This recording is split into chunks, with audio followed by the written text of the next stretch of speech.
సిరిసిల్ల వేములవాడ మున్సిపాలిటీలలో ఎగిరేది కాషాయ జెండానే అని కేంద్ర హోంశాఖ సహాయ మంత్రి బండి సంజయ్ ధీమా వ్యక్తం చేశారు. సిరిసిల్లలోని మణికంఠ ఫంక్షన్ హాలులో జిల్లా ముఖ్య నేతలతో మున్సిపల్ ఎన్నికల సన్నాహక సమావేశం నిర్వహించారు. ఈ సందర్భంగా బండి సంజయ్ మాట్లాడుతూ ఎన్నికల నోటిఫికేషన్ వచ్చేలోపు ముఖ్య నాయకులంతా మున్సిపాలిటీలలో పాదయాత్ర చేయాలని, బీజేపీ నాయకులంతా ఐక్యంగా ఉంటే సిరిసిల్ల వేములవాడ మున్సిపాలిటీలను కైవసం చేసుకోవడం తథ్యమని ధీమా వ్యక్తం చేశారు.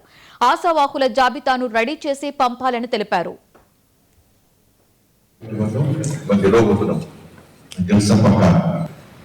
తెలంగాణ రాష్ట్రంలో ఏది జరిగినా కూడా అధికారంలోకి వచ్చేది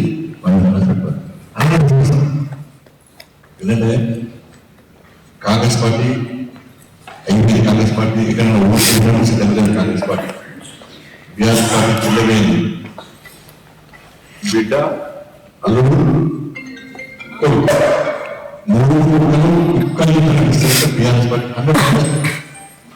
100% కాబట్టి అయితే అటల్ బిహారీ వాజ్పేయి గారిని మోడీ గారిని అమిత్ షా విషయం ఏంటంటే కాంగ్రెస్ కాంగ్రెస్ ఏ రాష్ట్రంలో ఉంది?